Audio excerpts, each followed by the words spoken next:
আসসালামু আলাইকুম। আমি আজকে আপনাদেরকে দেখাবো যে ফাস্ট অ্যান্ড ইজি লার্নিং প্ল্যাটফর্মের টিচার আইডিতে কী কী কাজ রয়েছে। তো সেজন্য প্রথমে আপনাকে ফাস্ট ইজি লার্নিং প্ল্যাটফর্মের ওয়েবসাইটটি লগ ইন করতে হবে। লগ ইন করার পর এখানে দেখতে পাচ্ছেন যে বাম হাতের একদম উপরে দেখেন এখানে 3 লাইন দেখতে পাচ্ছেন। তো এখানে 3 লাইনের মধ্যে ক্লিক করবেন।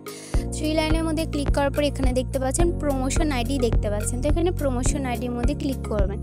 তো আমি যেহেতু টিচারের জন্য আমার এখানে টিচার আগে থেকে দেওয়া আছে। তারপরে এখানে দেখেন আপনার হোয়াটসঅ্যাপ নাম্বার এবং আপনার পাসওয়ার্ড দিবেন, ঠিক আছে। তো এখানে আমি আমার হোয়াটসঅ্যাপ নাম্বার এবং পাসওয়ার্ড দিয়ে আমার টিচার আইডিটা লগ ইন করবো। তো টিচার আইডিটা লগ ইন করার পর এখানে দেখতে পাচ্ছেন আমার প্রোফাইল শো করবে। তারপর হচ্ছে দেখেন বাম হাতের একদম উপরে দেখেন 3 লাইন দেখতে পাচ্ছেন। তো এখানে 3 লাইনের মধ্যে ক্লিক করবেন। 3 লাইনের মধ্যে ক্লিক করার পর এখানে দেখেন অনেকগুলো অপশন দেখতে পাচ্ছেন। Dashboard, student details, class details, point history, joining history, my points, withdraw points. তো এখানে আমি স্টুডেন্ট ডিটেলসের মধ্যে ক্লিক করব। আমার ক্লাসে যতজন মেম্বার ক্লাসে ওয়েবসাইট থেকে জয়েন করবে তাদের সবার ডিটেলস কিন্তু এখানে শো করবে।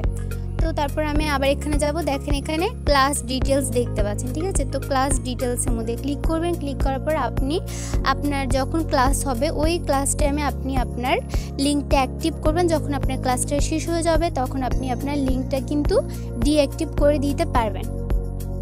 তারপরে এখানে দেখতে পাচ্ছেন পয়েন্ট হিস্টোরি। পয়েন্ট হিস্টোরি হচ্ছে আপনার ক্লাসে যতজন মেম্বার জয়েন করবে আপনি তাদেরকে পয়েন্টস দিতে পারবেন। তো কতজনকে পয়েন্টস দিচ্ছেন সেই সব ডিটেলস কিন্তু এখানে পয়েন্ট হিস্টোরিতে শো করবে। তারপরে এখানে দেখতে পাচ্ছেন জয়নিং হিস্টোরি। আপনার ক্লাসে যতজন মেম্বার জয়েন করবে তারা কিন্তু আপনাকে পয়েন্টস দিতে পারবে। তো কতজন মেম্বার আপনাকে পয়েন্টস দিচ্ছে সেই সব ডিটেলস কিন্তু আপনার এখানে শো করবে, ঠিক আছে। তারপরে এখানে দেখতে পাচ্ছেন মাই পয়েন্টস। আপনার অ্যাকাউন্টে টোটাল কত পয়েন্টস আছে সেই সব ডিটেলস কিন্তু আপনার মাই পয়েন্টসের মধ্যে শো করবে। তারপরে এখানে দেখতে পাচ্ছেন উইথড্র পয়েন্টস। আপনি আপনার পয়েন্টসটা আপনি বিকাশ নগদ রকেটের মাধ্যমে কিন্তু আপনি উইথড্র করে আপনি আপনার পয়েন্টসটা কিন্তু উত্তোলন করতে পারবেন।